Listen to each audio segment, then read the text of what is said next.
I just want to go back a bit in time and to think about Jesus. I thought I was on. Oh, that one. Oh, okay, fine.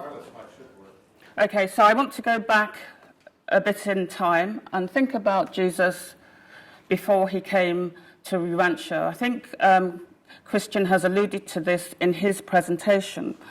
But before I start, I just want to go around the room and I want to ask people, who do you think Jesus is? I mean, if you ask me, today I might say my brother and the sovereign of Nebadon. So I'm just going to pick on people randomly. Lewis, who is Jesus to you? Well, give me one of his names. The source and destiny of love. Cyril, my good friend. Who is Jesus? Who is Jesus?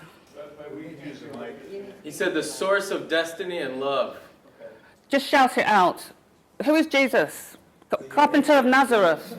Spirit of truth. A master of men. Our Creator Father. My brother. Superman. My friend. So he is many things to many people. I thought about who is Jesus, and I put down some things I thought about Jesus. These are things that come from the Urantia book, and I borrowed some from the Bible. So what I want to do today is, in about 8 slides, talk about the origin, the nature and the destiny of Jesus. I can't say too much on the destiny of Jesus because we don't actually know. When I say Jesus, I think I'm also thinking about the Christ Michaels, and we'll come on to that in a minute. So this presentation will cover the Paradise Sons of God. I'm going to talk a little bit about how Jesus fits into the Paradise plan, the descending sons of God, the origin and nature of the Paradise Sons of God, and what we know from the Urantia book about the Christ Michaels, because Jesus Christ is also referred to in the Urantia book as a Christ Michael. And I'm going to talk a little bit about their creative powers, and I'm going to talk a little bit about their sovereignty. I'm sticking very, very close to the book, so if you want to follow up on anything I've said, it's in papers 20 and 21. Okay, right.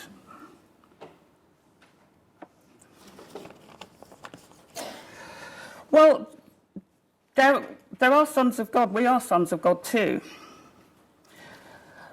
But the sons of God I want to talk about first are the descending sons of God. These are sons of God that descend from paradise.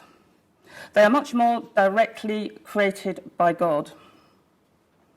And they take in, obviously, his attributes. And when I say God, the creative pair might be the Father and the Son. Then we have also the ascending sons of God. We are faith sons, but when we pass over into the mansion world and we begin the real paradise ascent, we become ascending sons of God. We go to paradise. The descending sons come from paradise to help us on our way to paradise. Then the third, which I'm not going to go into at all, are the Trinitized sons of God. They can actually be mortal creatures who are embraced by the Trinity, but that's another presentation for another time. So I really just want to talk mostly about the descending sons of God. And I think it's just worth mentioning in passing that I believe the material son and daughter, the Adams, are also descending and ascending sons of God, but I'm not really going to talk about them. I just say that by way of reference. So the paradise sons of God, the sons that come from paradise, are as you would know, the Creator Sons, and the Creator Sons are of the order of Michael. That's why Jesus is referred to in the Urantia book often as Christ Michael. I think he tends to be referred to as Christ Michael when they're not talking about his actual bestowal on the planet, where he is referred to as Jesus. And you have other sons that come from paradise, the magistral sons. They are avenals. They come down to planets for various reasons, to uplift planets, to uplift individuals. They are not exactly the same as the Christ Michaels. They're another order. And you also have the Trinity teacher sons, who are also bestowed on worlds. They come to worlds. We don't know much about them because we've never had one. We've not had a magistral son either. Then we have also sons on the local universe that do have a role in uplifting the planet.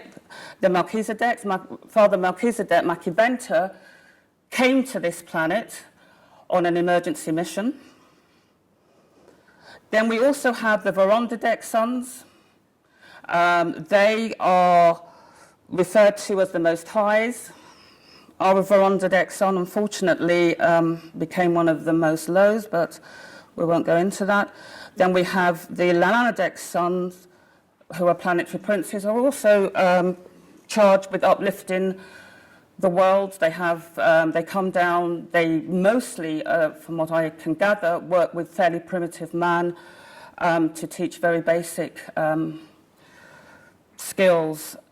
And we have the life carrier sons, who actually are the ones that are kind of the scientists that create life.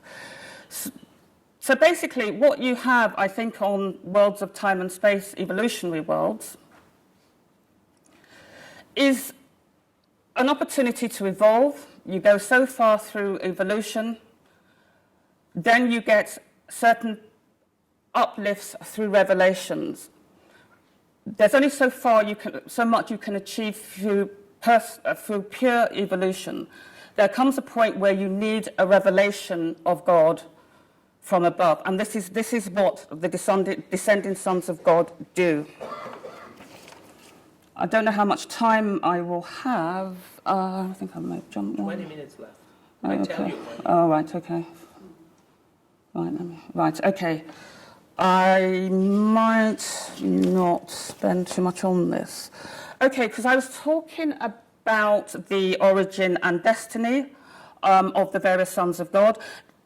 The primary are the Creator sons, that is Jesus Christ on our planet.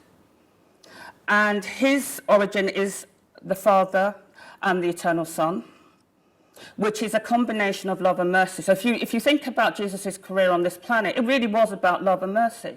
It wasn't really about condemning the planet.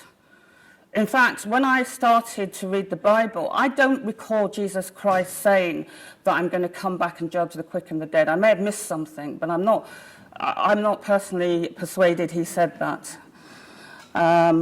But, we believed that. And in fact, he said, I came to save the world, not to condemn it.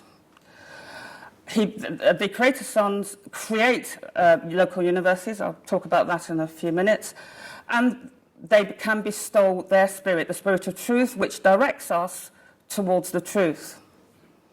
They know the thoughts and emotions of all of their descending sons on the local universe, the Melchizedeks, the Vorondadeks, the Lanadeks. Jesus Christ knows their emotions. He knows what they're thinking. So the rebellion was very well known to him. Then you have the secondary sons, which I alluded to. The secondary sons are called magistral sons or avenals. We have not had the bestowal of an avenal on this planet. I expect we will have the bestowal of an avenal on this planet. I have no idea when. But when we do get a bestowal of an avenal on this planet, the avenal will be able to say, he who has seen me has seen the Eternal Son. Jesus said, he who has seen me has seen the Father. The avenal will bring to us a greater and better revelation of the Eternal Son. They can They can come and go on the planet. You can get loads and loads of visits from Avenals. One thing that we are fairly certain about, if we do get a bestowal, or when we do get a bestowal from an Avenal, the Avenal will not be bestowed as a babe, as Jesus was. The Avenal will incarnate as an adult of the realm, an adult male. We're fortunate actually, we've had a bestowal of a Creator Son. There is also another secondary order of descending sons, the Trinity Teacher Sons. They come to teach, basically. They can they come and go, they can stay on the planet for up to 1,000 years. And I sometimes do speculate about the next bestowals that we may get, or will get, I shouldn't say may. Because some of our bestowals, in fact, most of them have been cut short, I speculate that we will have much longer bestowals of other paradise sons on this planet to help us become uplifted.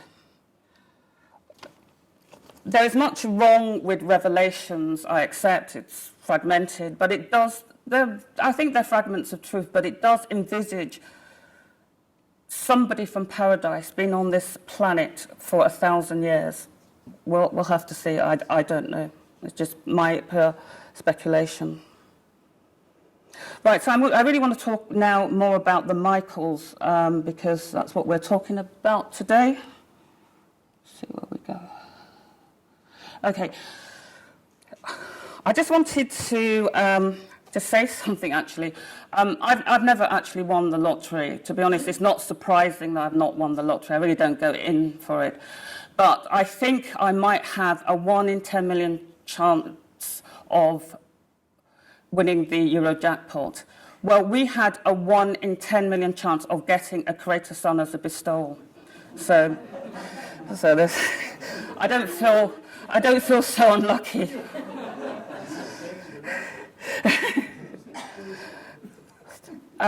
Okay, so what do you know about Creator Sons from the Urantia book? Well, they are makers and the rulers of the local universe. Jesus Christ actually designed the local universe that we live in. They have the attributes of God the Father and the Eternal Son. Some are more Father and some are more Son, and some have both attributes. Our Creator Son was more Father. They know everything there is to know about the grand universe. The Christ Michaels experience every single phase of human mortal existence. They're about, I put about 700,000, but rereading the book, I think there are 700,000 plus. And I think this must relate to our local universe. I'm not sure. I'm happy to be corrected on that. However, what I did find quite interesting is that the Urantia book doesn't say, it says some time ago, which could mean a few years ago or a few millennia ago, 1,500 Christ Michaels met in conclave in paradise to talk about how they could stabilize the universe of universes, how they could stabilize all the super universes. Now, the Christ Michaels have, if you like, a project. I like to think of them as having a project. Their project, their aim, is to deliver their local universes in light and light. Each planet in their local universe has to be delivered in light and light. All of us have a tiny part to play, but an important part to play, because you cannot achieve light and light without the people on the actual planet living in light and light. So all of us have a role to play in this. I have seen some really, really big government projects, but this is bigger than any project any government could ever put in place, because it's a project of mercy. In a government project, if people are not pulling their weight, you can sack them. Here, you don't really want to sack people, because if you sack people, if you annihilate them, you lose something of value. Everybody brings something of value to the project. So they have quite a tough job, and I just think it would be amazing to see them deliberate on this. They're not deliberating on some of the rather trivial things that the Church of England deliberate on. Should women be priests? This is of universe import. I'm just going to talk a little bit, if I can, about the creative powers of the Christ Michaels. They're architects, they're designers. They have a free range. Although they are given training, they spend a lot of time before they come to their local universe in training. I read somewhere in the Urantia book they go into training for 2 billion years. Well, that's quite a lot of training. Yeah, I mean, a week's training for me is a lot of training. But they're almost limitless. However, there are certain things they can't do. They can't arbitrarily change matter. They have to get permission from the infinite spirit. They cannot really come up. They can design new creatures, but I don't think they can be too wacky in their designs. I mean, I'm not sure they could have like a creature with 2 heads or something. They'd have to get permission from the Eternal Son when they design new creatures. And personality is bestowed by the Father, ultimately. They don't bestow personality. But other than that, they can bring creatures as they choose into being. Okay. And because they're creators and they're administrators, and they are more or less gods in their own local universes, as Christian alluded to, the gods need to know man in order to love him. We need to know God in order to love him. We need to love God, I beg your pardon, in order to know him. So the purpose of the Christ Michaels, bestowing themselves on every phase of creature existence. Jesus Christ has been an Adam. He's been a planetary prince. I believe he's been a Melchizedek. He's been through every phase. He's been an angel before he came down to Urantia to be a human being. It makes them very safe and able administrators. I don't know if any of you who work have had this delight. Your head of department decides to go back to the floor, and he sits next to you, which is probably quite uncomfortable, to see how it is at the sharp end. Well, Christ Michael doesn't just come and job shadow us on this planet. He actually becomes one of us. He goes through the issues we go through, so he can know what it really is like to be a human being. So when we do things that might seem to the rest of the universe, of the very high status and the very perfected or perfect human beings, odd, Christ Michael really understands where we're coming from, why we're doing whatever we're doing. And also for him, as he goes through these bestowals, he changes from a creator son, he becomes a master son. Because he took an oath in paradise that he would not assume complete sovereignty of his local universe as an administrator until he'd been through his 7 bestowals. So he starts out as a Michael. They're created by the Father and the Eternal Son, then they're called Michaels. Then when they start to organize the local universe with the help of the Holy Spirit, they become their creator sons. Then, as Jesus or the Christ Michaels go through the various bestowals, they take on the form of their creatures. They become sovereigns. And they achieve supreme sovereignty once they complete their bestowals. When Jesus Christ, on the cross of Calvary, said, "It is finished," he knew at that time he was now the supreme sovereign of his local universe. He had all power. Then his sovereignty continues to increase as planets and parts of the local universe gets to be established in light and light. He gets Trinitarian sovereignty when the whole of the local universe is established in light and light. And I think I read in the book, I'm happy to be corrected otherwise, that no local universe to date has been settled in light and light. I don't know whether any have since the book was published. So once he has delivered his local universe in light and light, and once all of the local universes and all of the super universes are delivered in light and light, we enter into a future universe age. And there's a lot of debate on it. It is quite complex. But all I can say is that the whole point of the bestowals, the whole point of the administration of the local universe, the whole point of our uplift is to create experiences of value for the Supreme Being, for that part of God that wants to experience with his creatures. The Christ Michaels play an important role in that. The book also speculates that they also play a vital part in the realization of the Trinity, because they are more than human. They have the human viewpoint. They have the viewpoint of the Trinity because they have come from paradise. They're able to synthesize these two viewpoints into a single viewpoint that is acceptable. So there is speculation that in some way they are realizing the paradise Trinity. And the book kind of ends and says, well, perhaps it will always be said of the Christ Michaels,